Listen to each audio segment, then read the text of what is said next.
Bienvenue à Info Soir, voici les titres. Le Bureau central d'investigation judiciaire arrête un extrémiste partisan de Daesh s'activant dans la ville de Salé. Le BCIJ précise que le suspect faisait la propagande et l'apologie de l'idéologie extrémiste de l'organisation dite État islamique et qu'il s'apprêtait à commettre un attentat suicide. 13 militaires français tués dans le nord du Mali. Ils sont morts dans la collision de 2 hélicoptères lors d'une opération de combat contre des organisations terroristes. Ils faisaient partie de la force française Barkhane déployée au Sahel. Des militantes venues du monde arabe réunies à Casablanca pour faire front commun contre les violences faites aux femmes. Une mobilisation dans le cadre d'une campagne mondiale de 16 jours lancée à l'initiative des Nations Unies.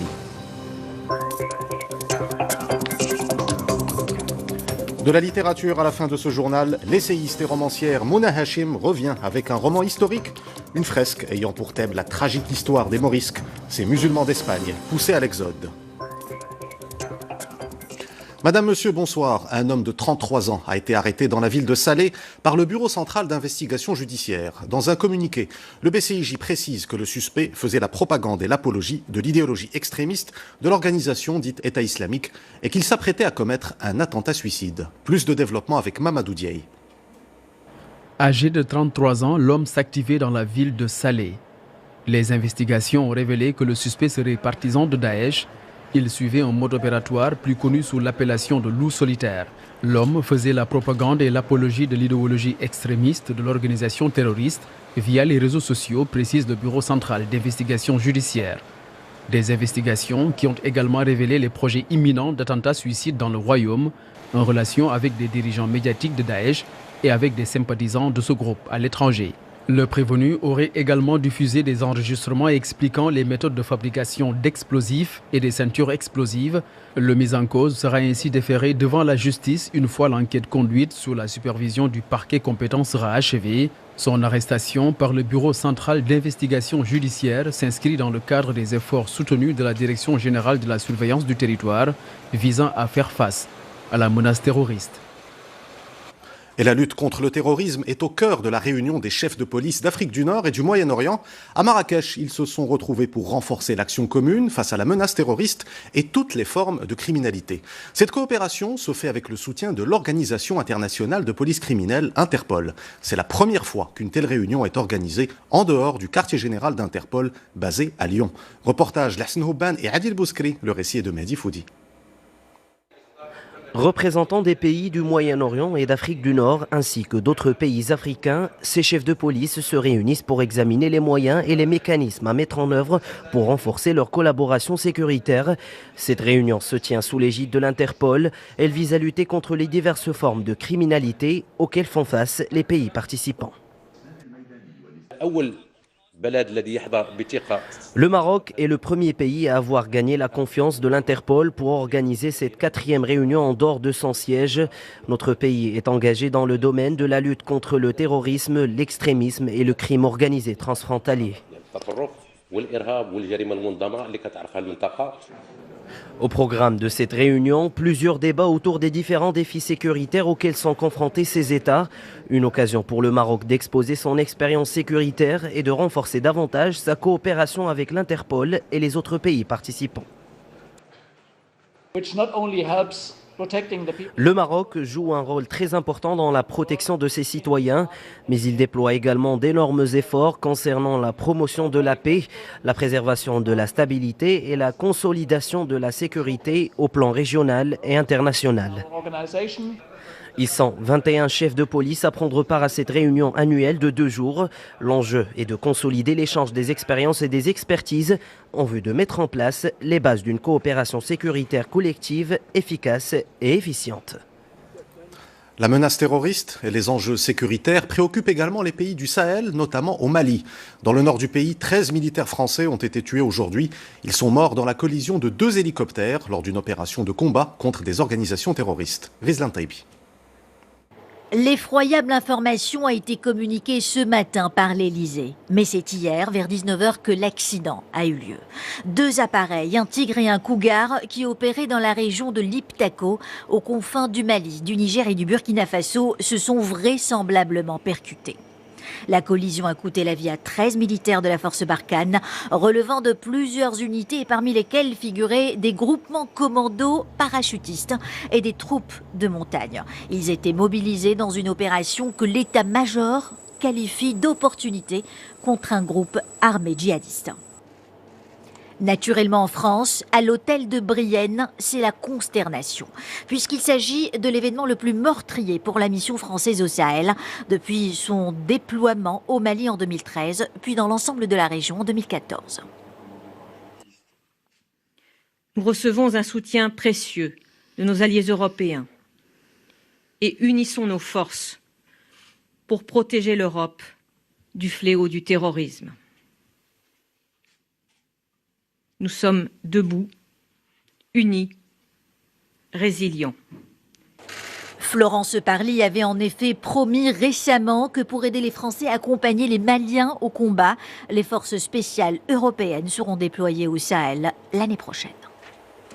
En Algérie, la contestation ne faiblit pas. Pour la 40e semaine consécutive, les étudiants ont manifesté dans la capitale Alger. Ils protestent contre la tenue de l'élection présidentielle prévue le 12 décembre prochain. Un scrutin pour lequel se présentent 5 candidats, dont 2 anciens premiers ministres. Les pays arabes affichent une position commune sur la question des colonies israéliennes. Les ministres des Affaires étrangères des pays de la Ligue arabe se sont retrouvés au Caire. Ils rejettent la décision américaine de ne plus considérer comme illégales les colonies israéliennes en Cisjordanie. Amina Ben Khalq. Un avis unanime, celui des pays de la Ligue arabe, dont le Maroc, qui condamne la nouvelle position de l'administration américaine. Washington, qui ne veut plus considérer comme illégales les colonies israéliennes sur le territoire palestinien. Ce que l'administration américaine a décidé de faire met un terme à son rôle d'intermédiaire, surtout après 3 ans d'action unilatérale et de pression sur le peuple palestinien.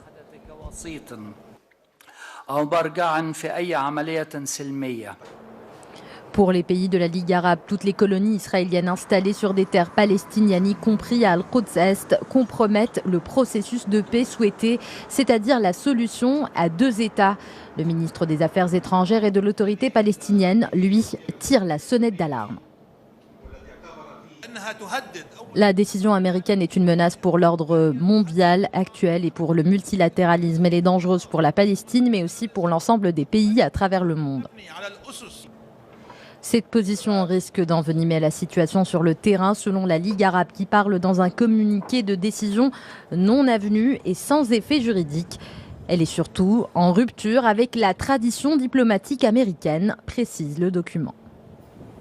De fortes intempéries s'abattent sur le sud-est de la France. Des effondrements de terrain et des coulées de boue ont été constatés.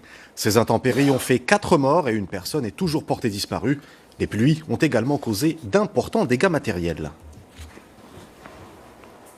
Les perturbations météorologiques touchent également la rive sud de la Méditerranée. Au Maroc, la vague de froid se poursuit dans plusieurs régions. C'est le cas notamment à Ouarzazate. En raison de la forte baisse des températures, les habitants des zones rurales s'approvisionnent en bois de chauffage. Ils prennent néanmoins les précautions nécessaires face au risque d'asphyxie au sein des habitations. Exemple dans la commune de Aïd Zineb, dans ce reportage de Nzab Azizi et Hassan Belalim. Le récit est de Amina Ben Khalq. Elle se réveille à l'aube pour s'approvisionner en bois de chauffage. Les habitants de Tikeb dans la commune d'Aïd Zineb parcourent chaque jour des kilomètres à pied pour collecter ces bâtonnets. Une source d'énergie indispensable dans une région où le mercure atteint les 4 degrés. Seule une minorité dans ce village dispose de chauffage électrique ou a recours au charbon. La plupart des habitants utilisent du bois ou des bâtonnets trouvés dans la forêt avoisinante. Même s'il est considéré comme l'un des moyens les moins dangereux et les plus écologiques, le bois présente des risques, comme celui d'une intoxication au monoxyde de carbone causée par une mauvaise combustion.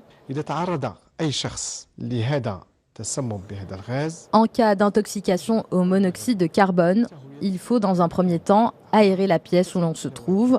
En ouvrant toutes les fenêtres, il faut ensuite transporter la victime dans un autre endroit. De simples maux de tête ou des nausées peuvent être les symptômes d'une intoxication au monoxyde de carbone qui peut s'avérer mortelle. Le CO, un gaz extrêmement dangereux car inodore, est donc difficile à détecter. À Casablanca, une chute de pierres a causé ce matin l'arrêt du tramway dans le centre-ville, des pierres provenant d'un bâtiment situé près du marché central. Des équipes d'intervention ont été immédiatement mobilisées pour déblayer et sécuriser la zone. La campagne contre les violences faites aux femmes se poursuit, une mobilisation mondiale de 16 jours lancée à l'initiative des Nations Unies. À Casablanca, des militantes venues de plusieurs pays arabes se sont réunies pour débattre, échanger les expériences et faire front commun contre toutes les formes de violence visant les femmes. Reportage Daoud Alouane et Issam Assoul, le récit est de Mamadou Diaye.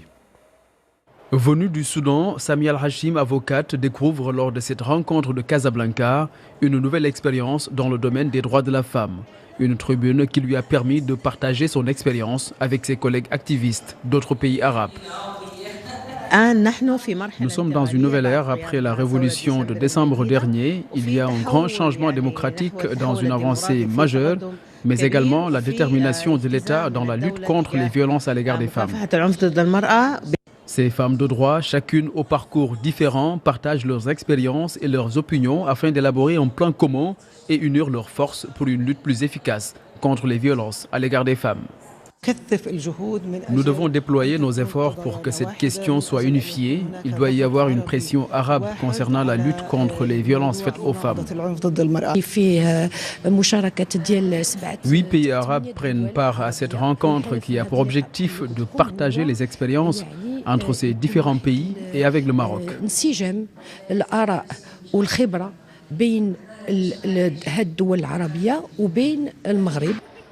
Plusieurs manifestations se déroulent un peu partout dans le monde pour dénoncer ces violences qui persistent à l'égard des femmes. 87 000 femmes tuées en 2017 révèle un rapport de l'ONU, un véritable massacre humain, l'un des pires durant ces 5 dernières années. Focus à présent sur cette directive de l'Ordre des avocats. Cet organisme rappelle que la législation en vigueur interdit aux avocats de bénéficier d'une quelconque forme de publicité, y compris sur Internet. Des règles similaires s'appliquent à d'autres professions libérales, comme les médecins. C'est un reportage de Médim Amlal et Mustafa Sadouni, le récit est de Rizlan Taïbi. Le ton de la directive de l'Ordre des avocats est on ne peut plus véhément. Il fustige sans concession la pratique jugée antidéontologique de certains professionnels qui auraient fait de leur prestation de service un produit de consommation dont ils s'avisent de faire de la publicité sur les réseaux sociaux.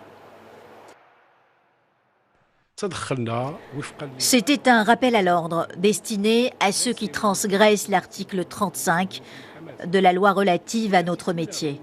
Cet alinéa interdit formellement aux avocats de faire de la publicité afin d'attirer les clients. Les contrevenants ont été convoqués devant le Conseil de discipline.